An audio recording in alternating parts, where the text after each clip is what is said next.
This week, Dude Perfect, a YouTube channel famous for making sports trick shot compilations, has made their ultimate trick shot, turning our flat Earth into a globe.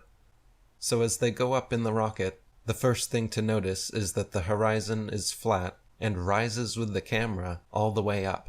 If the horizon was actually the physical curvature of a globular Earth, as claimed by NASA, then the horizon would stay fixed where it was as the craft climbed, and you would have to tilt your head down further and further the higher you climbed to be able to even see the Earth out the window. But that is never the case. They go all the way up, supposedly to 200,000 feet, and the horizon is right outside the window, climbing with them the whole way up. You'll notice the horizon remains flat for most of the video as well, until he brings the camera close to the window, and it becomes obvious that this is, as usual, a fisheye lens camera, and not a normal lens. Fisheye lens cameras warp everything, convex, so as to appear globular. It's able to fit more into the image, but it produces an incorrect image, and it curves the horizon, and if you film the Earth, it makes the Earth look like a globe.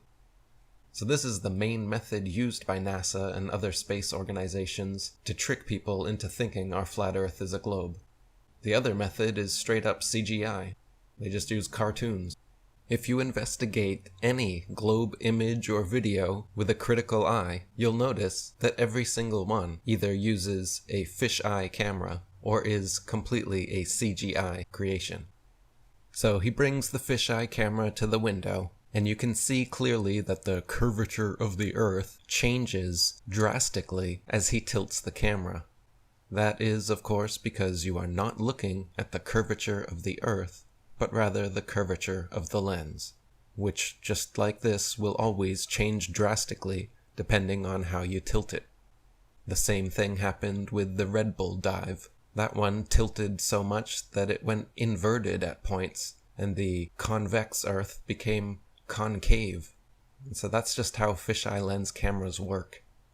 Then the next part of the trick shot is the zero-G effect, in which they unstrap their seatbelts, and for a short period of time they are free-floating within the aircraft. And to the average globe zombie, they think this is because they have reached a high enough altitude that they are beyond the reach of gravity, and gravity can't grab them anymore.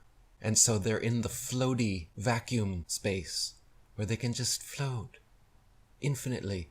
And again, that's what your average globe defender believes.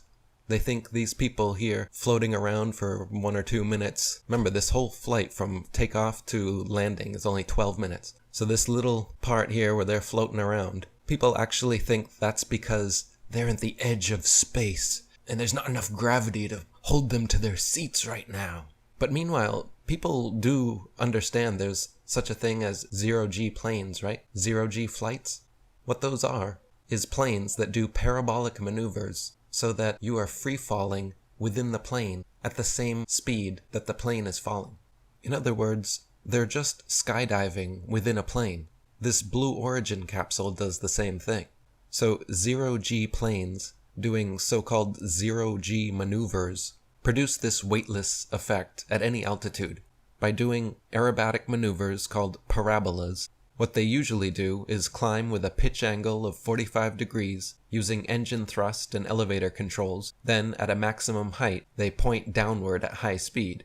The period of weightlessness begins while ascending and lasts all the way up and over the parabola until reaching a downward pitch angle of 30 degrees, at which point the maneuver is repeated. So that's how they do it with zero-G planes. And that's how the people in this footage are achieving weightlessness. And it's no different with this Blue Origin craft. From a period before they reach their peak, through the peak, and onto the downturn, the period during that parabola is the zero-G period, where weightlessness is achieved. So that's what these Blue Origin fake space flights are doing.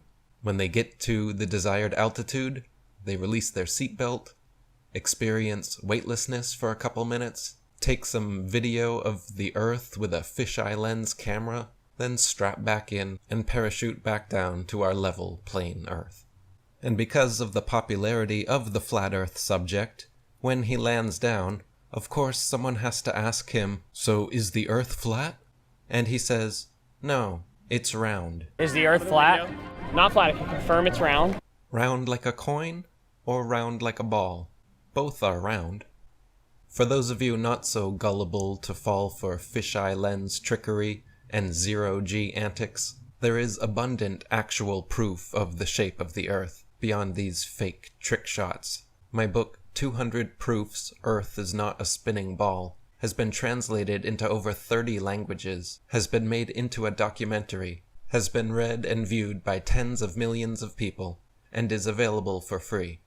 I invite you to watch this documentary, or my recently updated Top 20 Proofs Earth is Not a Spinning Globe.